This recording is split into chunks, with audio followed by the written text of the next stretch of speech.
In the humid, dense air of the Loreto province in Peru, a chilling sequence of events began to unfold in mid-July of 2023. This was not a regular jungle evening for the Iquitu indigenous community of Alto Nanay. Strange shadows were moving through the canopy figures that reached an imposing 7 feet in height. Villagers accustomed to the sounds of wildlife found themselves facing something impossible. These beings had massive heads and glowing yellowish eyes that pierced through the darkness. The most terrifying detail provided by the shaken witnesses was their durability. Men who had lived their whole lives hunting for survival took aim and fired their rifles directly at these intruders. The reports were consistent that the bullets did nothing. The beings were seemingly encased in an invisible armor, or made of a material that conventional weapons could not pierce. They were described as wearing dark hoods and emitting a metallic sound when struck. The village of 500 people was plunged into a state of psychological siege. They were not just watching ghosts, they were being hunted by something they could see and hear but could not stop. Every night the terror returned, forcing the community to huddle together, wondering why they had been chosen for this high-tech haunting. Was it a prank, a government project, or something from the stars that did not follow the laws of human physics? The panic turned to blood when a 15-year-old girl from the village was grabbed by one of the entities. She reported a traumatic struggle where the being attempted to abduct her.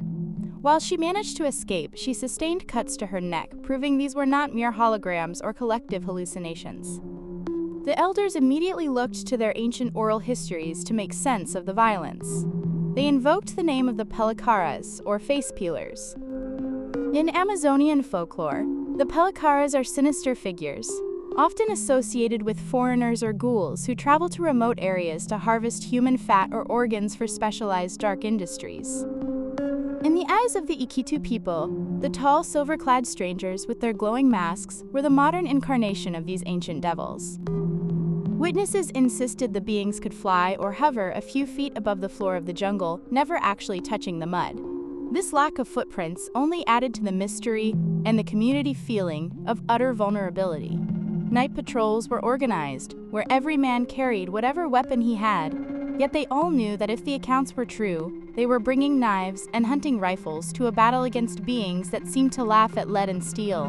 The air in Alto Nanay was thick, with a specialized kind of dread that only occurs when your daily life is invaded by a myth that has decided to become real. By early August, the local pleas for help had transformed into national headlines. Viral videos from the village showing men shouting at the dark trees and flashlights scanning for unseen targets began circulating across social media in Peru. This was not something the central government could ignore. The Peruvian Navy and elite police units were dispatched to the Loreto region, traveling by helicopter and riverboat into one of the most isolated parts of the world. Upon arrival, the investigators found a community in the grip of a nervous breakdown. The tension was palpable. As the military began their sweeps, the first skepticism from officials started to emerge. They were not looking for flying saucers or interdimensional demons. Instead, they began exploring a far more grounded, though equally criminal, explanation. The Amazon is a hotspot for illegal gold mining, where groups often use advanced machinery and extreme violence to claim territory. The Navy speculated that the terrifying visitors were not from Mars, but were members of a criminal syndicate trying to clear the village away from a rich deposit of gold. This introduction of official state authority changed the narrative, setting the stage for a clash between what the eyes saw and what the law assumed, while the mystery deepened under the watchful eyes of the global press. As the official investigation deepened, the phrase jetpack became the focal point of the global conversation. Prosecutor Carlos Castro Quintanilla and other regional authorities suggested that the attackers were illegal gold mining mafias, potentially from Brazil or Colombia, who were using high-tech jetpack equipment to float through the trees. To an indigenous community with limited access to modern aviation, the sight of a person flying with glowing components on their back could easily be interpreted as a supernatural alien encounter. The logic was clear, as the miners wanted to create a sense of fear so intense that the villagers would flee, leaving the mineral-rich lands abandoned for the taking. This theory, however, brought about more questions than it answered. High-end jetpack technology is notoriously expensive, loud, and difficult to pilot in a dense jungle environment. Commercial models usually have short battery or fuel lives and require clear areas for takeoff and landing.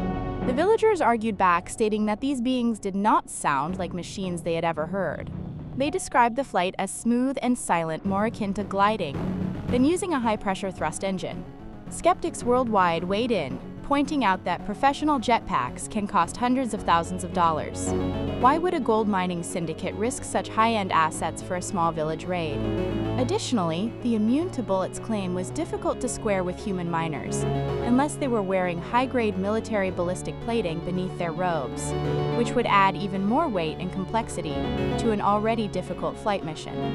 This section of the story became a battleground of theories, where every explanation seemed to fit one part of the puzzle while completely ignoring the other, leaving everyone trapped in mystery.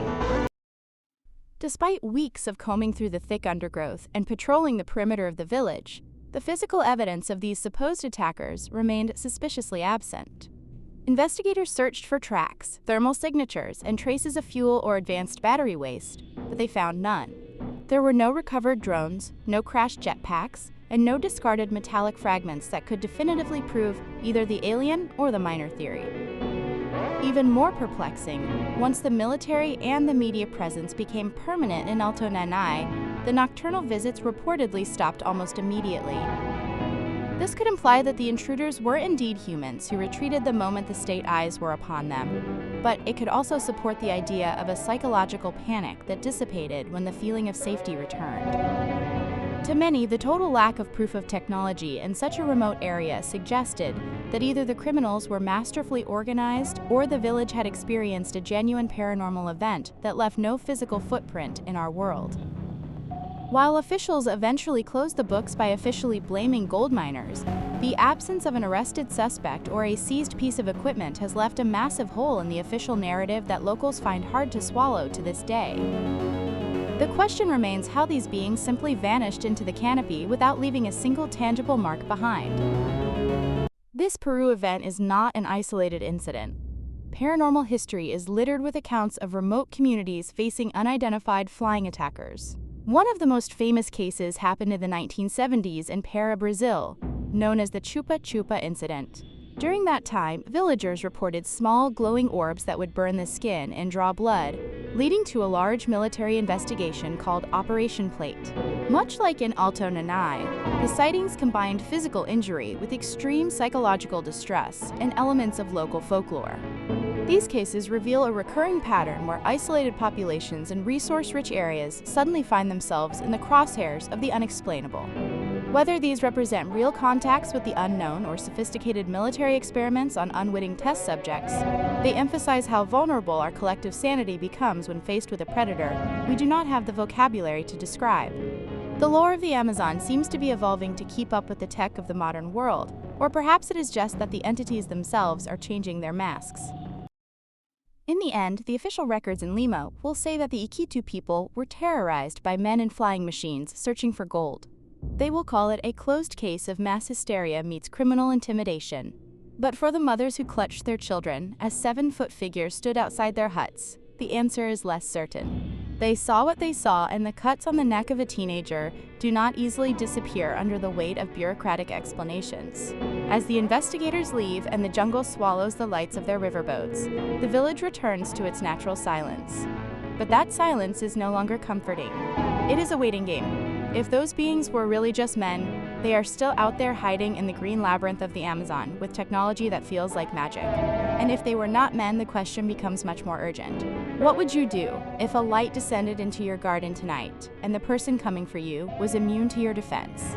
Some mysteries are not meant to be solved. They are meant to be feared. The darkness of the jungle remains, but it now carries the memory of visitors who ignored our laws of reality and walked away without leaving a single trace.